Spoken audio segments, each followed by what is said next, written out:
Eight volunteers, 45-degree water. This is Cold Water Boot Camp USA.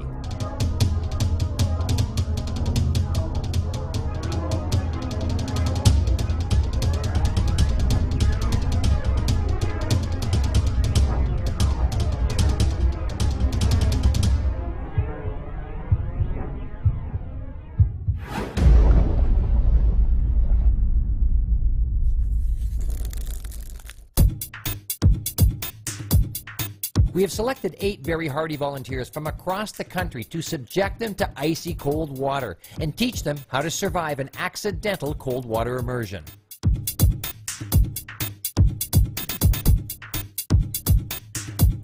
Okay, boot campers, welcome.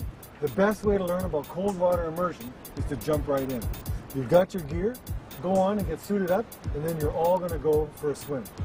Okay? Let's go. All right. We're going to show you why people die in cold water, why year after year so many lives are lost to cold water. You see, most people don't understand the effects of cold water immersion, and some end up paying the ultimate price. So pay attention, this program could save your life. As our boot campers head to the water, here are a few cold hard facts.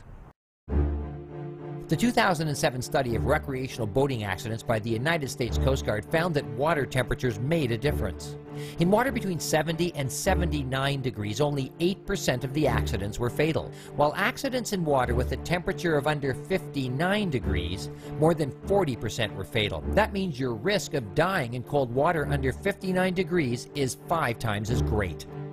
Drowning statistics studied by the Life Saving Society revealed that when it came to boaters, 60% drowned in water under 50 degrees and 34% drowned in water between 50 and 68 degrees.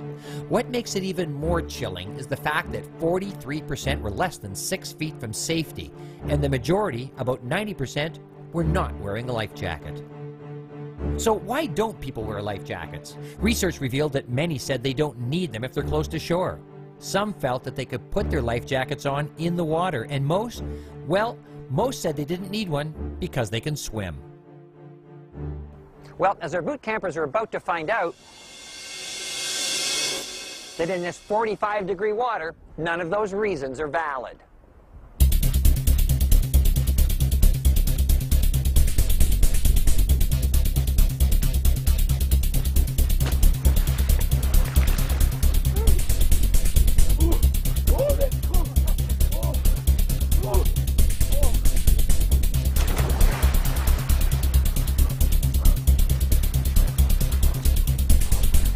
The folks who failed quickly were very interesting because they would have drowned if they didn't have somebody to rescue them.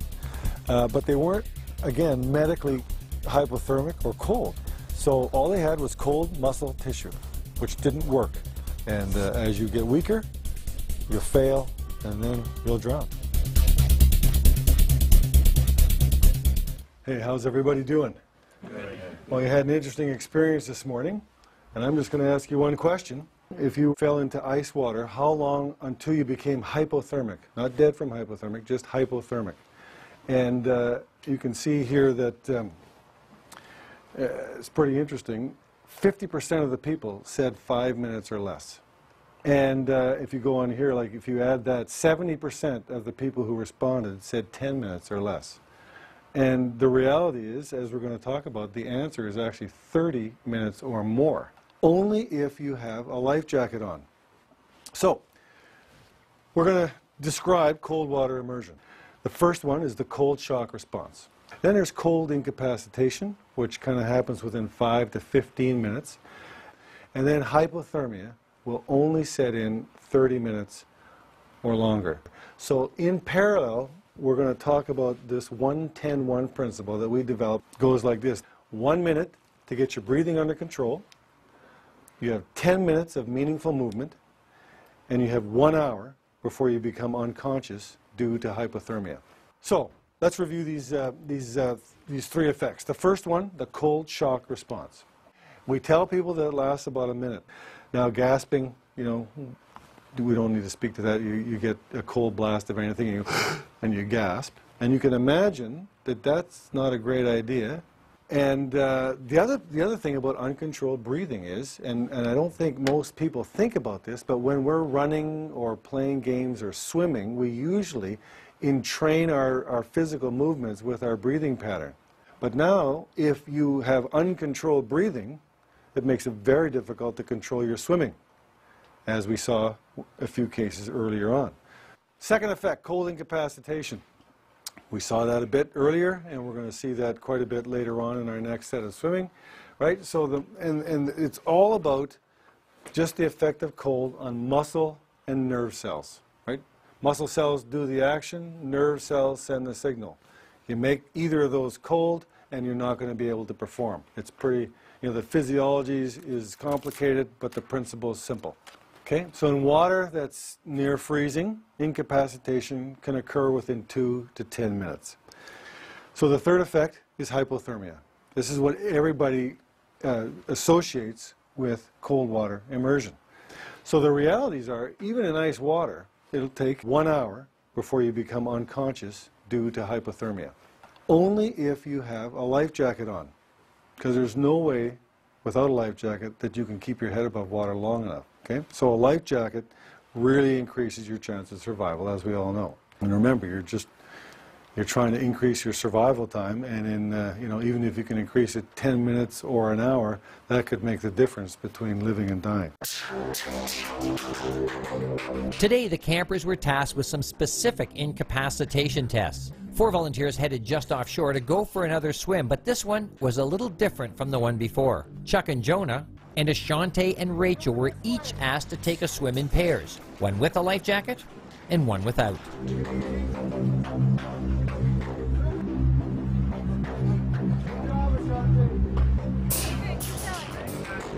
Okay, now Rachel was doing very well with her PFD. In fact, I just asked her, and she actually said she was okay to keep swimming. Now she's getting very cold, but obviously she swam a lot further than she or Ashante would have been able to do without a life jacket. Oh man, these guys haven't learned their lesson yet.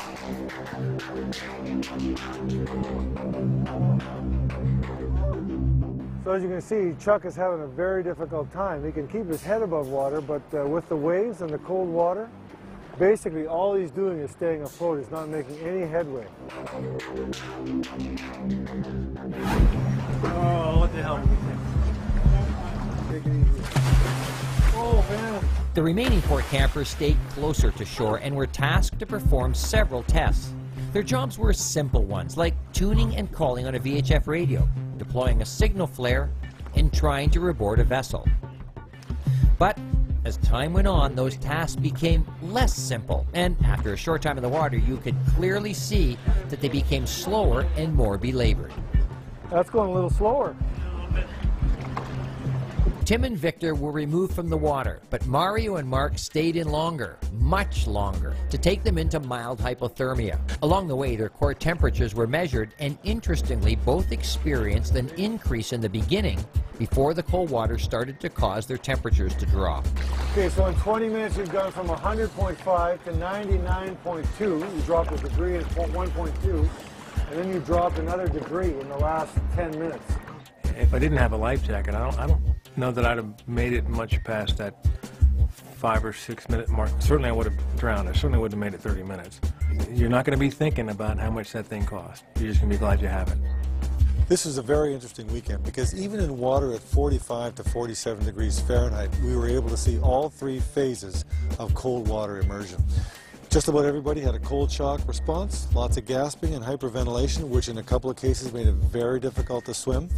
Pretty well all of them, on one day or the other, had cold incapacitation and were not able to swim, so they went to swim failure. We even took a couple of guys to hypothermia, although that took quite a while in that water. And that just proves the point. The life jacket is absolutely necessary to get past those first 2 phases and survive long enough to be rescued. When it comes to cold water, preparation and prevention are the keys. Try to prevent yourself from falling in cold water and prepare in case you do with simple things like having a plan of how to rescue yourself or how to call for help. Knowing what to do in those first few critical minutes can make the difference between you becoming a statistic or a survivor. And regardless of your age, fitness level, or ability to swim, the best way to stay safe on the water, any water, is to simply wear your life jacket.